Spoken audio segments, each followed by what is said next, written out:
Once you've been to all the other prehistoric sites around England, particularly the Seventh Cotswold chambered long barrow group, you know, like Bellasnap and the ones in Wales, Arthur Stone, Stone in Littleton, West Kennet long barrow, and also when you take all those into consideration, you've actually been to the sites and had a look at them, and when you've actually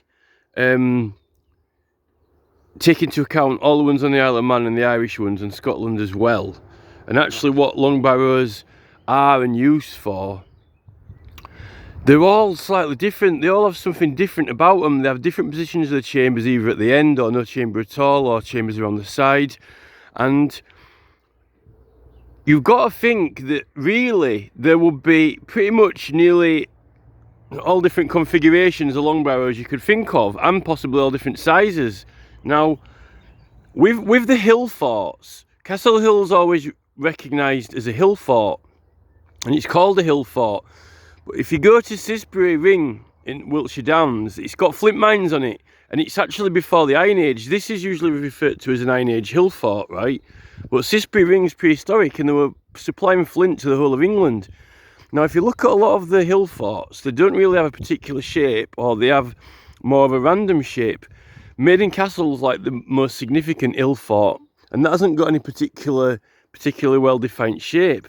Now, taking into account that Uffington White Horse has got a small long barrow near it, but also it's got the White Horse in the hill, so we think it's associated with horses or training horses, riding horses, or even breeding horses, like a specialist area. I think that with all the different hill forts taken into account, and also you think of a long barrow, yeah? A long barrow usually has an entrance at this side or along the edges, right? Or in Ireland in the centre, right? But not sort of much mid-centre. Now, if you think of the layout of all the cairns and the long barrows, they're mainly around the coast of England and the Cotswold Seven group, and the Scottish ones, the Isle of Man, and the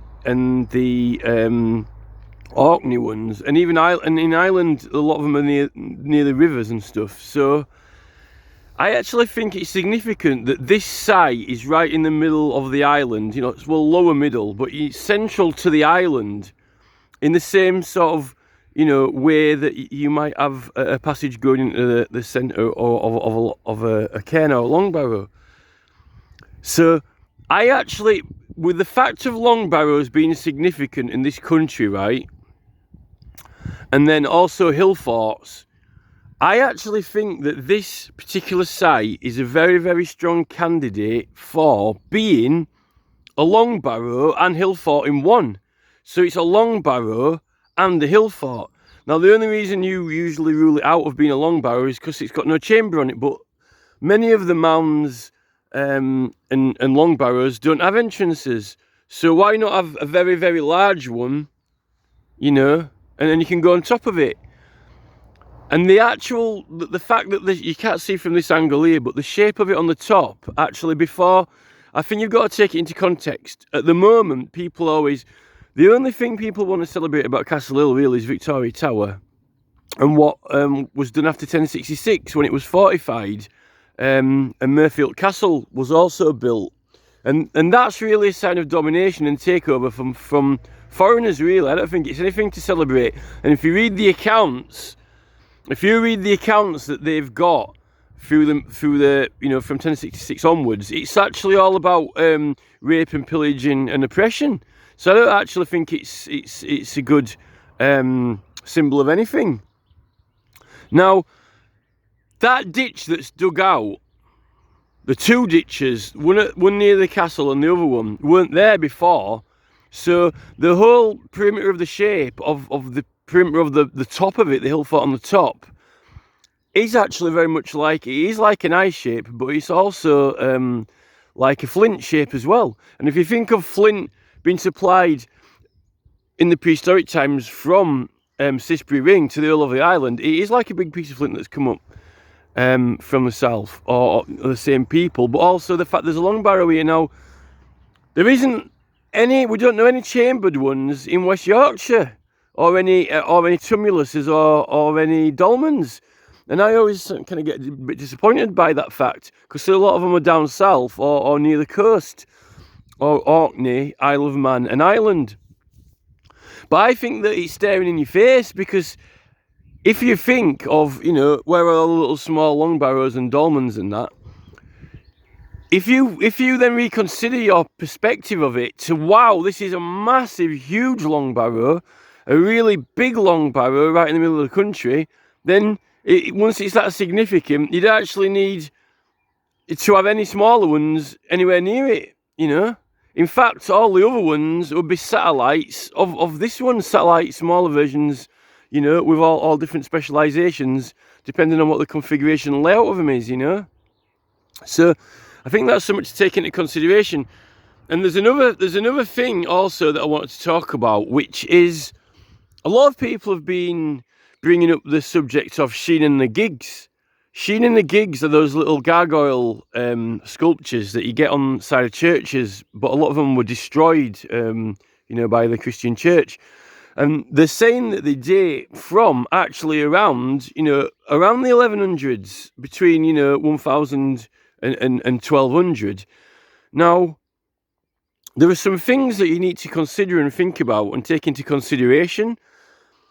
One of them is, out of all the Hillfarts, our Hillfart definitely has a prominent oval shape or an eye shape, right? Or you could call it a flint shape. It definitely has that shape, and it's very, very prominent. And none of the other Hillfarts have that shape. Now, the SheenGig, although it's a fertility symbol, and you think of it's like a female, with a vagina or whatever, and it's got sexual connotations to it, I don't think it's a coincidence that what the SheenGig is holding is the same shape as this Hillfart, right? And it's the same shape as what this Hillfart shaped, the outer perimeter of it, which is a very defined eye or oval shape. Now, we know that when William the Conqueror came over, he took over this site, a Merthyr Castle, and built castles, fortified the whole of England, because that's how they held the position and were able to actually take over. They didn't take over straight away in 1066. That's just them getting onto the island, because there were a lot of further wars going in Cumbria and Northumberland. I actually think that if you take into account the reports where there's raping and pillaging going on and treating the locals not very nice, I actually think that those SheenGigs actually are a bit of a putting the rods up, or giving a pair of rods, or mockery, kind of like incitement or a comeback against the Normans, because the dates are right, and if they're taking, those Irish round towers were taken off around then or just before then, and a lot of them got knocked down. But the Normans were building square buildings. There were a few in Norfolk and Suffolk, a few round ones, but mainly square. And I actually think that those SheenGigs are. I think this site was important. I think this site was very, very important in the prehistoric times, as much as the Seven Cotswold Group and the Sisbury Ring. And I don't think it gets acknowledged for that importance. And I also think that the Normans knew that when they came over, particularly when you look at the site from Emley and from other views. This actually is the view that reminds you of the other sites, the long barrows, and how it would fit in with all those, particularly with its position. But what we don't tell us is that I actually think that William the Conqueror wanted to stamp some authority on it by putting that fortress on it, and particularly cutting the large section out of it, because it disfigures the monument. Cutting the large sections out of the hill actually disfigures the monument from the oval shape that it was. And we know that he does similar to Old Sarum in Wiltshire, which is very, very close to Stonehenge. And in the early medieval times, they put a village in Avebury, Stone Circle Ring as well, which that was if you watch some of the videos with the prehistory guys, that was a very, very, very major site in England for stone circles. It was a huge site. And actually, having that village put there kind of is spoiling it in a way. You know, they didn't actually, Normans didn't actually build on Maiden Castle. I think there's meant to be a Roman temple on there, but it's not there anymore. So, you know, and one thing that makes me laugh is I think this is quite significant, and this is more modern mythology. Modern mythology, right? And I'm not saying I'm right about any of this, but I just want you to think about it and contemplate it, to explore, you know, the potential, the possibility behind these theories, right? When that, there was a medieval village remained after William the Conqueror, right? But then it fell into disuse, and then, you know, at a later time, when they put in for that tower, there was already a modern pub on there, like a free house. And I think the symbol, a free house, public house, symbolises free to the public. Public house, free house, because that's what the word's for. And there was that Freemason's Arms up at Hopton as well, which looks on straight at it at a nice view. Now, before that tower was made, that Richard Beaumont, he built that dumb steeple, which is a folly.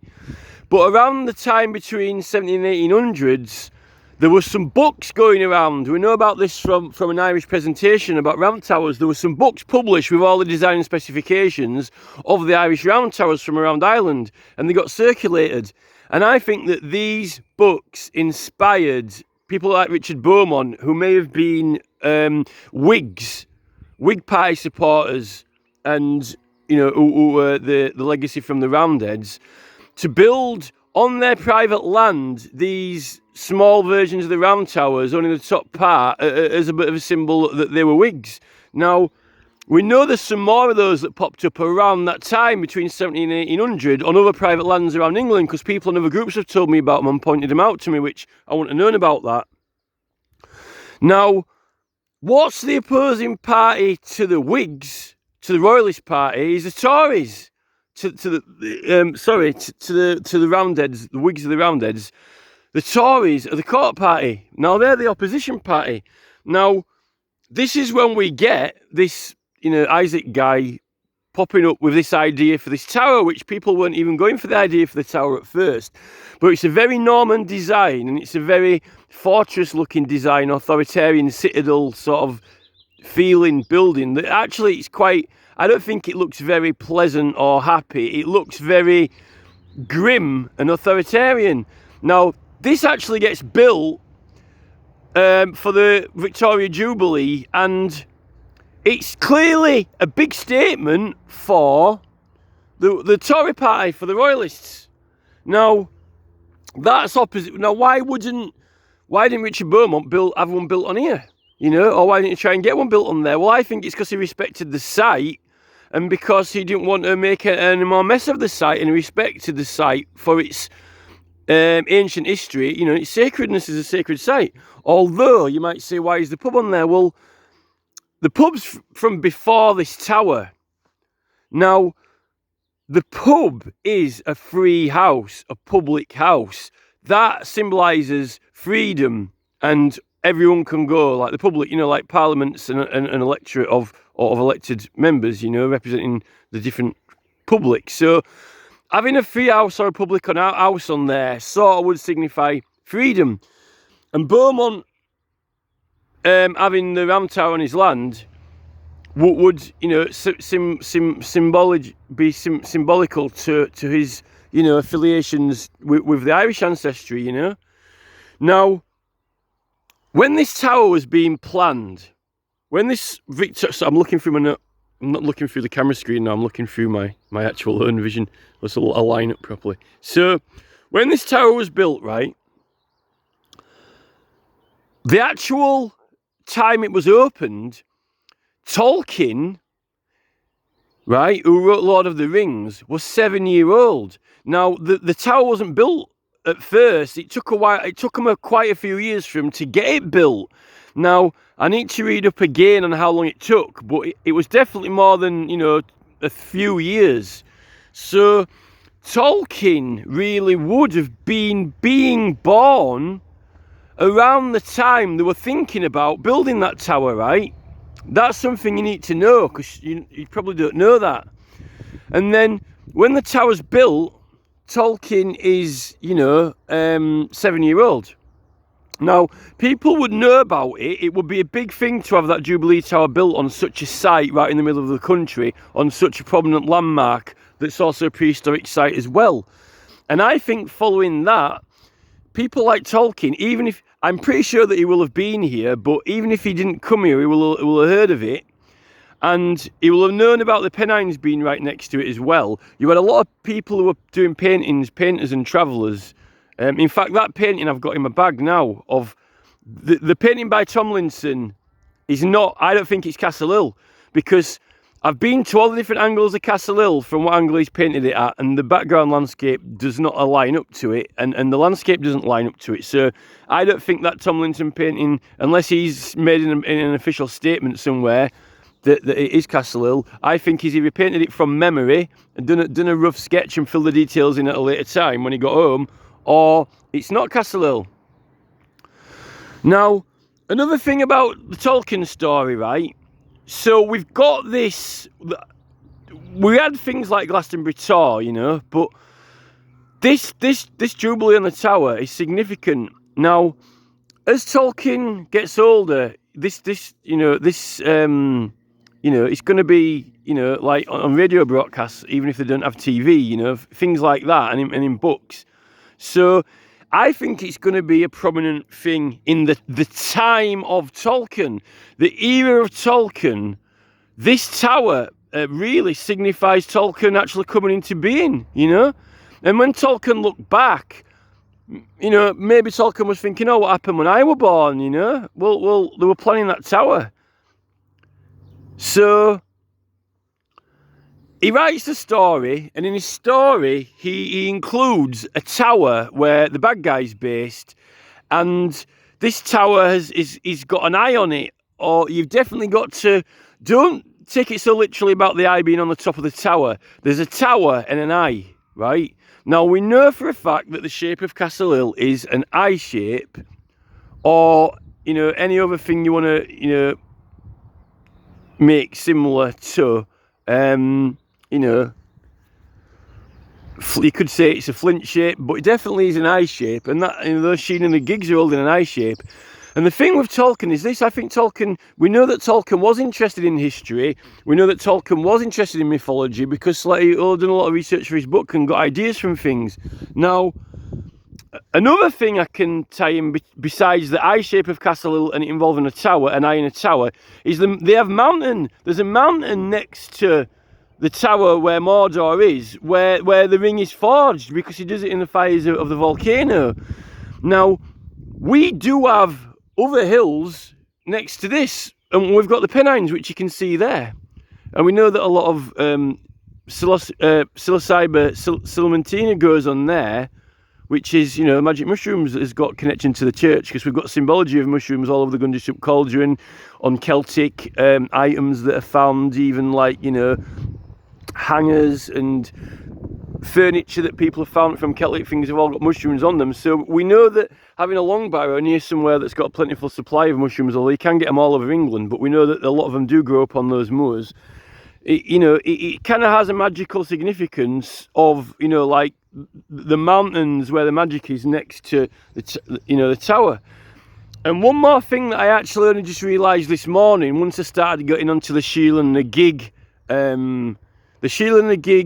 subject, is this: SheenGig is a small statue, like a miniature person, like a little person, and it's holding a ring. But usually the ring is not a round circular ring, it's an oval shape, which is the shape of this Hillfart from the top.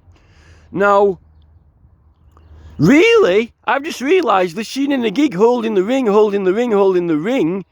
I know a lot of people might have thought of this, but I didn't think of it, and I certainly haven't read anywhere that anyone has actually mentioned the Lord of the Rings with shielding the gig, but it's like Gollum holding onto the ring and not letting it go.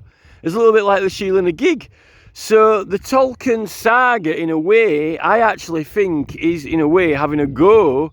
It's making out this site. He says that it's the evil headquarters, the evil base, although it says it might not always have been evil. It got taken over by evil Sauron, so it could, you know, we don't know what Tolkien's affiliations were, either royalist or, you know, Roundhead, whether they were Whig or Tory, you know, whether he did have any affiliations either way. But he definitely, those SheenGigs, a lot of them got destroyed. It literally is like it's Gollum holding the ring. So you do get some holding around one, but the majority of them are the oval shape. Now, the Irish were fighting the Normans for a long time after 1066, and I don't think they ever stopped fighting them. So you've got this Irish religious fighting and battling going on and resistance to the Normans, and you get these SheenGigs popping up everywhere, and the Irish round towers, we've got them in Ireland, and there are a few in Scotland where the Normans didn't do well in Scotland at all, but we don't really have so many in England, which is where I'm to cover. So the combination of and the Irish round tower, the bell tower, so it's called, is another symbol of, you know, this tower symbology. But then a couple of years before Tolkien dies, which is just really a few years before he goes, they end up building Namely Mast, which is yet another, even taller, right in the middle of the country, again near here. It's an even more stronger symbology, you know, to Tolkien's story. And just within a couple of years of what he dies. So all the symbology here, from the Victoria Tower being built to the Emily Mast, literally is the life and times, covers the life and times of Tolkien in his story. And it does fit into it. And if you include the SheenGig with holding the ring, with the SheenGig, which is a small, kind of grotesque figure, with the ring, you know, with the towers, with the mountains, is literally like it's you know, it's very, very, very frequent multiple symbology for Lord of the Rings story. But that this is modern mythology, you know. This is more modern tales and sagas. But, you know, there's some people in some groups will go on and you talk a lot of rubbish. But I'm not telling you that is a fact. To have a discussion is to talk about something. There's no point having a discussion. In some groups, you start talking about stuff, and then, you know, you immediately get somebody having a go at you or whatever. But you say, look, like, what is it? What is a discussion? To talk about something, to explore possibility about something, listen to facts and ideas. I'm just putting forward these observations that I've made, right? And, you know, you if you don't think that it's related or you don't think it's got any significance to it, fair enough. I'm just pointing out to you that I think it does, and it fits. You know, some say if the shoe fits, wear it, and some people say like the Norman changes made it into a big shoe footprint, shoe print shape. You know, as if it's been stamped on. So, you know, my idea for Castle Hill. My idea for what Castle Hill should be like is, I think the trenches should be filled in and the perimeter put back round, and it should be restored to the oval shape. And I think, as far as I'm concerned, it is not only a long barrow, it's the biggest long barrow there is, and it's also a hill fort and a long barrow in one. It's like a combination of a hill fort and a long barrow. So, you know, and I think that, to be honest, you know, I'm not the greatest fan of that tower. But I wouldn't myself, you know, say, you know, knock it down, because a lot of people in Huddersfield have grown up with it, and a lot of people like that tower, you know. But all I've been doing is stopping the cafe get built on there, because I don't think that cafes are a very bad symbol at the moment, particularly with Extinction Rebellion of overeating, and there's a lot of people overweight, and the government have been making tax out of us, and then they've been using the NHS to treat us when they've made us ill, and this whole corporate takeover, you know, consumerism. You can't get away from it. Really, all the television sets and radio sets being broadcast to us minds. Even if you're in the house, even if it's your parents' house or your friend's house, you have to listen to all these messages being broadcast all the time. Now, when you're watching YouTube, you've got to get up. They're making you stand up and press the thing to skip the adverts, and then you've got to go sit down again. A guy pays you to be in work all day. You are literally the slave of a guy all day at work. Yeah, you've got to be there. He pays you to work for him, right? All your time's taken. Then you come home to relax in your free time, freedom. You know, like the free house used to represent freedom. Yet they're them paying after you've worked for them. They've paid you not necessarily a massive amount of money.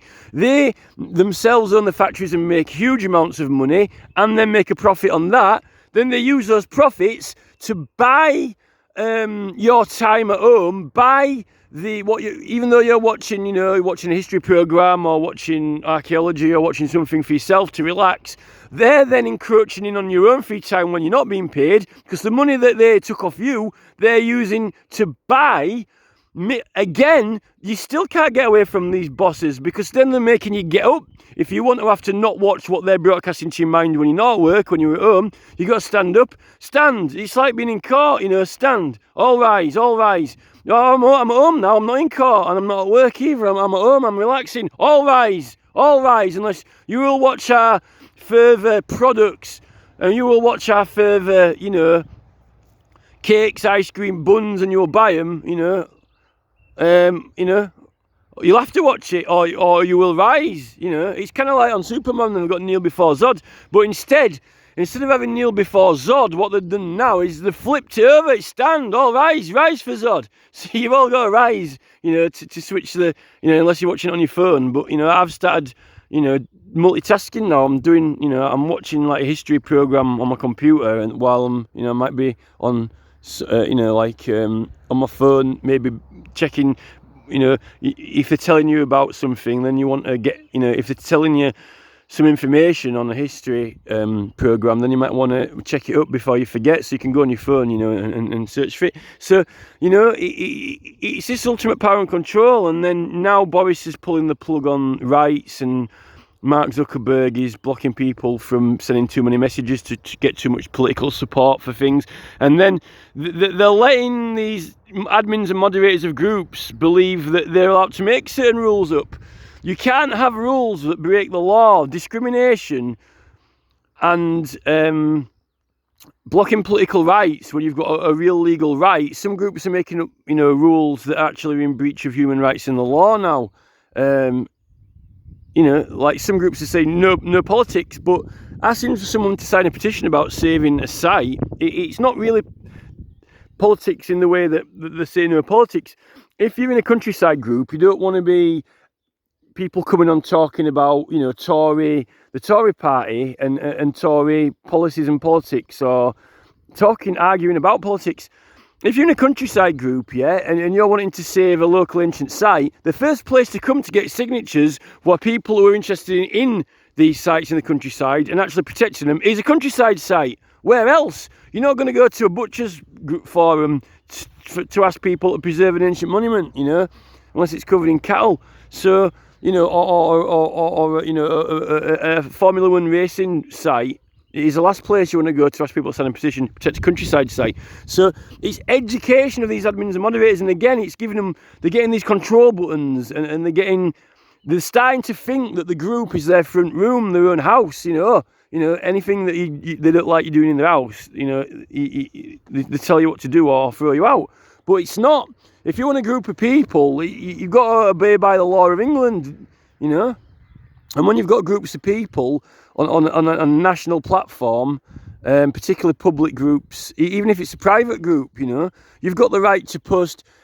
Are you saying that I can't write a letter to the Formula One club in Northampton and ask the club if they want to sign a petition? I can send it and the postman will deliver it through the letterbox. It's been delivered, You can have a message delivered.